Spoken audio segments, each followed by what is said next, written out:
Hi there and welcome to our 9th Business Book Club on LinkedIn Live. So please do let us know if you're joining us today, where you're from, and any comments or questions you've got during our 30-minute session. So I'm joined as usual by Rebecca, Gill and Alyson. Welcome everybody. Hello. Morning.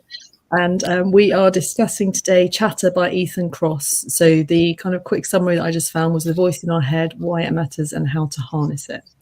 So we just do a quick intro. So Gill. Hello. So I'm an executive coach. I work a lot with clients who do have a lot of chatter in their heads. So this book's been particularly pertinent.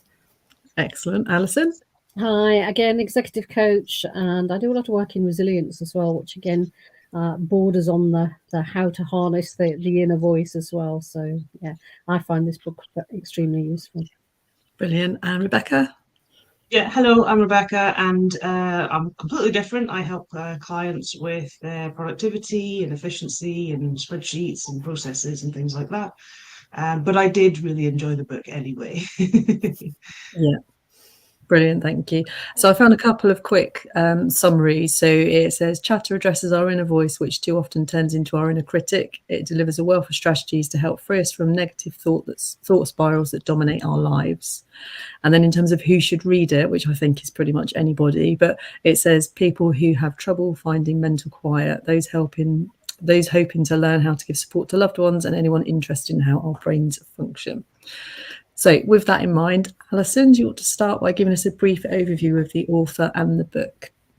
Yeah, I came across Ethan Kross a while ago on a podcast, and I've also seen him speak, and very different in terms of the approach to some of the other kind of almost like self-help books that you see out there. He is obviously a scientist by background and has done over 20 years of research to demystify the whole voice, inner voice inside our heads, which again, quite a different approach. We said we all have one, and anyone who tells you they don't is not right. That we all have one, and he said it's normal to have that. And again, that was one of the things I liked about the normalizing the chatter, because if you think about it, it does, the inner voice allows us to do some really positive things, like making decisions or working out the answer or helping us push ourselves. I know you're a runner, Sarah, the whole marathon stuff is tough, that tough exercise, but I'm sure your inner voice is telling you can do it a lot of the time when you're running, and harnessing that power. So I think it's a really powerful book, and very well thought out, and as I say, with a lot of research.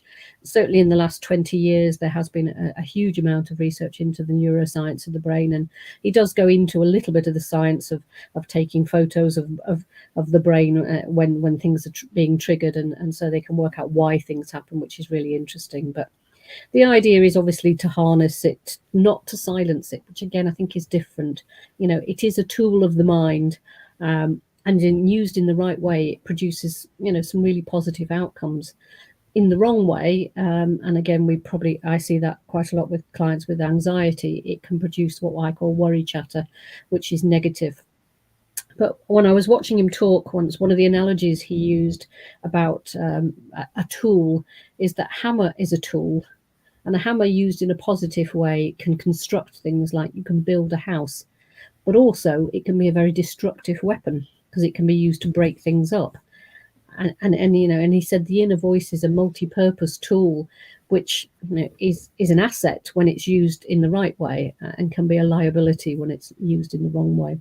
So use productively, and he does give you quite a lot of tips in the book about how to do that.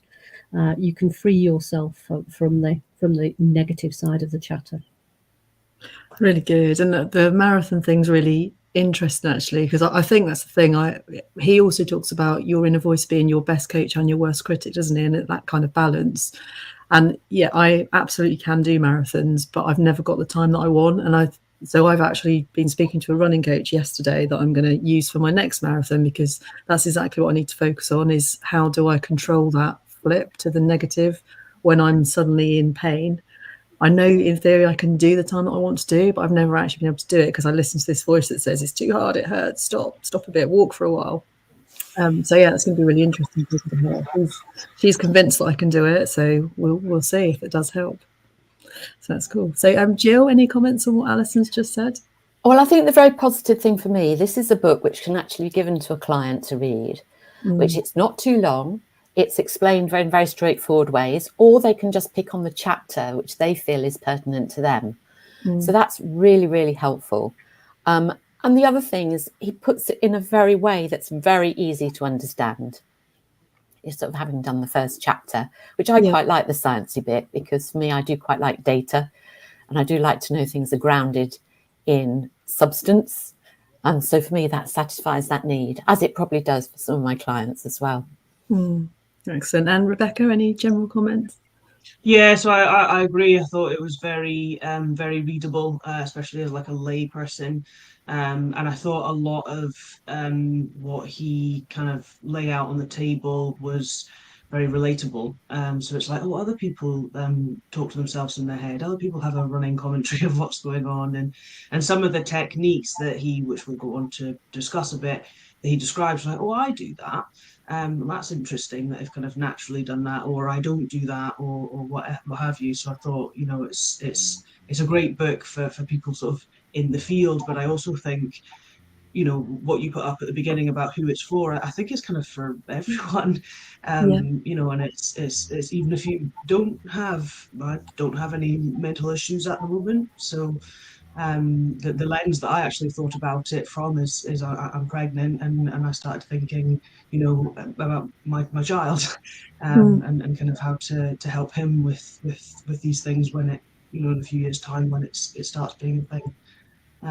So I think Parents Too would be another category. Great book, great book. Yeah, excellent. Okay. So Rebecca, you were going to talk a bit about chapter 3, so zooming out. So you just tell us a bit about that chapter, what you liked about it in particular.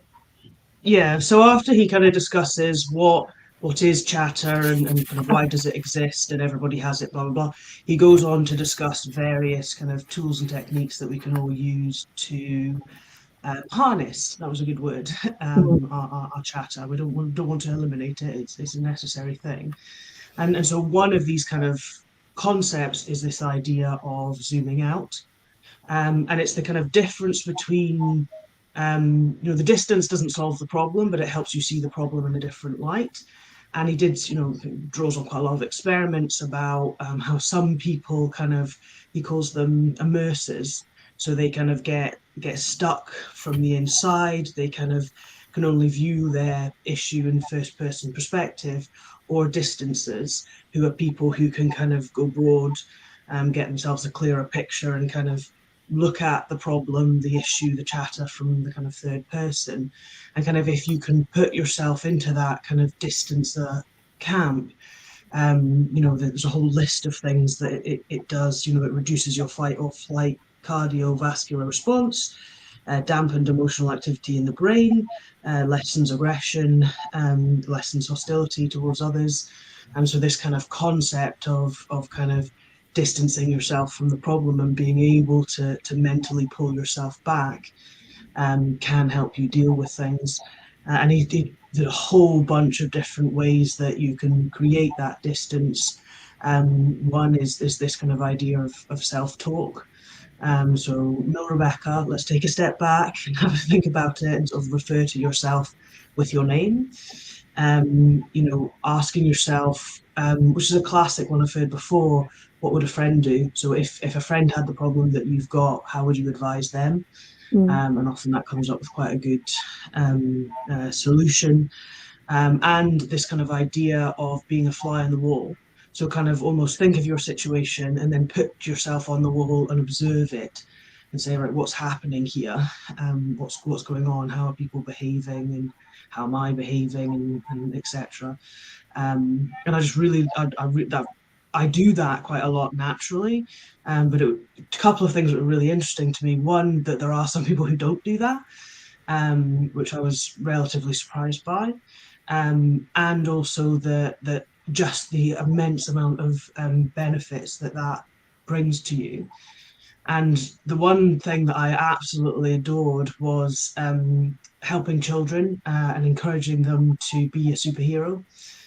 So asking them to kind of, it's hard to describe to a child, distance yourself, look from the, the third person perspective. But the idea is, you say to them, how would your favorite superhero act in this situation, and refer to yourself as that superhero. I think they called it Batman principle or technique or something. What would Batman do? Batman would do this, and which I thought was just absolutely brilliant. I loved that idea of kind of helping children without having to overwhelm them with the complexities of like distancing and self-talk and all the rest of it. So yeah, great advice in that jam-packed a couple of chapters. Yeah, brilliant. So much to talk about there. So Alyson, any comments on what Rebecca's just said? I mean, I think it's a great tool, distancing anyway, and I quite often use it with my clients, particularly when they're getting anxious around, we do a lot of work in career coaching, so finding another job, and it works very well with that, to take a step back and like you say, coach yourself. We all know the answers sometimes, but it is harder to do it for yourself than it is for others. But the best friend piece, I think, is very useful advice. What would you say to your best friend? Because in that context, you might be saying in your head, I'm never going to get another job, but you'd never say that to your best friend. You'd never say, oh, well, you're rubbish, you're never going to get another job. So absolutely treating yourself in that way. And I talk a lot about reframing sometimes, as you said, when you think of a particular situation like the fly on the wall, if you look at something and you think, oh gosh, that was horrendous, like an interview or something like that, when you take a step back from it, it's never as bad as you thought it was going to be at the time. And so that whole reframing is such a positive, positive psychology, really, and great for your mental health. But Rebecca, I get that the whole thing about sometimes why wouldn't you do that? But when you're in the thick of it, it is quite hard to be able to remember to take a step back. Yeah. Jill, anything to add? Yeah, I think absolutely. I really like the zooming out chapter. And one thing I use is I say, let's freeze frame something when a client describes some issue. Let's freeze frame it. Now let's step outside the film. Now look back. What do you see? What are people doing? And it's such a powerful tool. And the other one that I got told by somebody much older and wiser is the zoom in terms of time. So, which he also talked about, what will I think about this 10 minutes from now, 10 hours, 10 days, 10 weeks, 10 years? You can go on with that. And that's really helpful for people as well. Just to, again, it's time distance, but it really does put things in perspective. Yeah. Yeah, excellent. So lots to think about. Okay, so Jill, you were going to then talk about the chapter about being in awe. Yes, and the awe one was really interesting because he starts off this chapter talking about research done about people who'd lived in Chicago in high-rise flats that were built as the new tomorrow. And the reality was, many years on, that they were a microcosm of all the bad things about cities with violent behaviour, drugs and so on. And they'd started to do this research on the impact of those who had a green view and those who had an urban view of buildings. And they found that the people with the green view were able to step back, zoom out, focus, just have really better, easier perspectives on things. So then they built on that, say, well, if that's a green view and what it can do to people, the green of the cities, let's look at, if you like, more green and expand this idea. So as this idea of using the outdoors, it started as taking people with PTSD on a rafting expedition.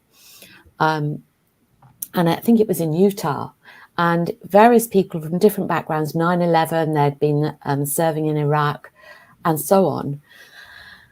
And they took all sorts of measures. And what they found, that the measures of contentment, of happiness, of pleasure, of feeling good about yourself, though you paddled really well, that wasn't the thing that mattered most. It was the awe-inspiring scenery that made the biggest difference to, if you like, the scores on those days. And this is because the surroundings, what it does, it starts to what they call shrinking of the self. Or we could put it again, it changes your perspective. So they're amongst this amazing scenery and realise there's something much bigger and more powerful than me. And they looked at it doesn't have to be an outdoor thing. They actually found that pictures can actually have the same effect. So to have really pictures of the outdoors of awe-inspiring scenery can have. They also do discuss awe-inspiring events, a bit like musical events, but the outdoors is the most powerful because they know that being in the green works, being by water works, being in nature works, but the pictures help. But there can be other things that inspire this awe. And it is this, so my problems aren't the only thing. There are other things in life. It's all these thoughts that start to come into people's head. And also, I think the other thing is just that general feeling of well-being that comes with the outdoor activities. And I think I also, just being fresh back from a holiday where I was outside in woodlands, on water, and surrounded by majestic scenery, and the feelings of well-being that you get from that, I could really relate to this chapter in awe. And that, I guess it's also when you're in those areas, you're looking at geological timescales. Now, we are talking about hundreds of millions of years. And so that really shows you where your place in history is. And it's that whole perspective, it changes when you're in those environments. So I thought it was powerful for me to read as a coach. I thought also powerful to talk with and work with people using that example. And also powerful people who are reading this book as a form of self-help as well. Yeah, really good, really good. And it goes back to the book we read right at the beginning, doesn't it? The Gardening for the Mind. There's kind of strong link there, isn't there? Absolutely, there is. Yeah, great. Okay, Rebecca, any comments on what Gill's just talked about? Yeah, so I agree, and I love this idea of awe making you feel, or kind of re-perspectiving yourself to kind of forget the phrase you just used it, making shrinking the self. Yeah, exactly, recognizing how small you really are in the world. And I think it made my brain go off on a little tangent of kind of like, yes, sometimes you do think the whole world revolves around you, don't you, Rebecca? Because sometimes like your small problem is the whole world. It's astronomic, and it's there's no way anyone's going through anything as difficult as I'm going through sort of thought processes. And I agree, when you kind of think of these kind of bigger, grander, more meaningful things, and like you say, we're all on this planet for about a millisecond compared to how long the planet's been here. It really does make you kind of go, right, does this little problem really matter that much? And let's get a little bit of perspective here. So yeah, I like this chapter too, and it's something some of the other things I'd heard before, but this idea of awe, I hadn't heard that before. So it was interesting to kind of learn a new thing and kind of understand, that's why you need to go to new places and discover new things and what have you. It actually it has a multitude of effects on your kind of mental well-being. Fascinating. Yeah, definitely. Alyson? Yeah, I mean, I echo everything around that whole exposure to green space, and Gill and I are very partial to a bit of forest bathing and a bit of a walk in the woods. And she's forever pointing out to me some lovely things. Oh, look at that, and isn't it green? And she'll dive off and feel something, and it's that whole point about attention. And he talks about green space restores our attention, whereas chatter depletes our attention, and our world shrinks. As we say, we get very narrow in that. And I think that whole thing about attention and recognizing that you are in a different space, or you are actually looking at things, you're not just passing them by, does help, again, as you say, broadening that perspective. Yeah, I guess a byproduct as well, you're less likely to be on your phone. yeah Which is helpful. yeah, absolutely. Okay, so Alyson, you were going to talk a bit about the tools that he talks about. Yeah, I mean, we've talked about a few of them. I think distancing was one that I like in that broadening perspective. If I think about some of the other things that we haven't covered on, chatter, he says, is generally triggered by things that we feel is a threat. So, telling yourself that you can do something, or that you have done it in the past, and that you will do it again, is really positive. And again, I use that in career coaching when people say to me, I'll never get another job. And I'll say, well, actually, what is there to suggest the opposite, which is that you've always had one and you will have one again. I like the time traveling, even if it's even a short space of time. So if you wake up at 2 o'clock in the morning worrying about world peace, do you think about, how will I feel when I wake up in the morning? Will it still be as important to me? And that whole either going back or going forward, in that, changing your perspective, saying I've done it in the past, I can do it again, or will I be worrying about it in 6 hours or 6 weeks, like you say. He also talked about writing expressively. He calls it writing expressively. Again, a technique I use a lot with clients is about getting your thoughts out onto paper. And we know how sometimes when things are in our head, it can go round and round in that sort of washing machine effect, that actually getting it down. So writing for 20 minutes, just literally distancing yourself from the experience, getting it out onto paper really helps. He talked about, again, so those are some of the things that you can do for yourself. He also talks about finding things that you can do with other people and how you can share that, and finding key people. He talks about, calls them a board of advisors that you have who satisfy both your emotional and your cognitive needs. Your emotional needs being the care and support, and your cognitive needs being giving you good advice and helping you move forward.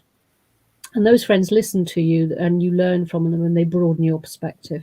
And I would say I'm lucky enough to have a number of people who are on my board of advisors, most of those who are in this room with me now, because they always give me that different sense of perspective and broaden my views, and allow me to not get stuck in the negative chatter.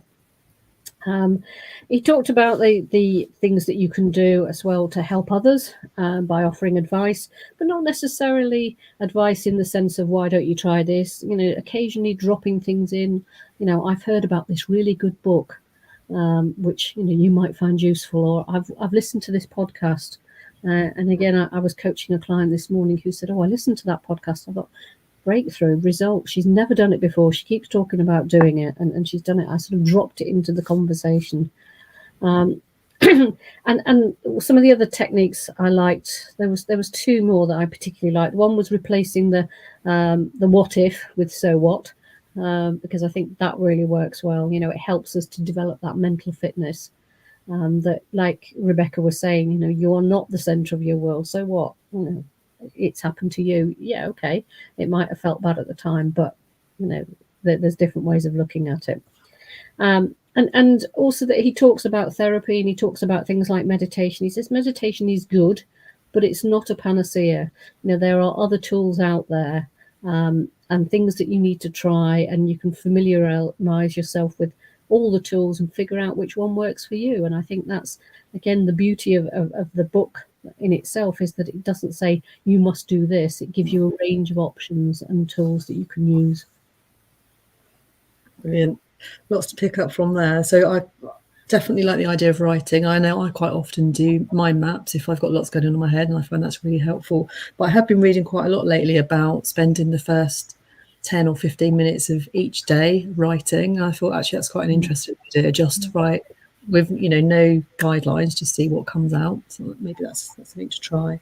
And I definitely like the board of advisors thing, and I think, like you, Alyson, this group has been, well, pretty much a lifesaver for me this year, actually. I think making me listen to books I wouldn't have listened to before or read, and then talking about it in this format has been so helpful for both me and my family and my clients, I guess. It's been excellent. So yeah, Gill, anything on what Alyson said? No, I just thought it was really useful to pull all those things together. And I think, probably like Alyson, they're tools we probably use already, but don't give them those names.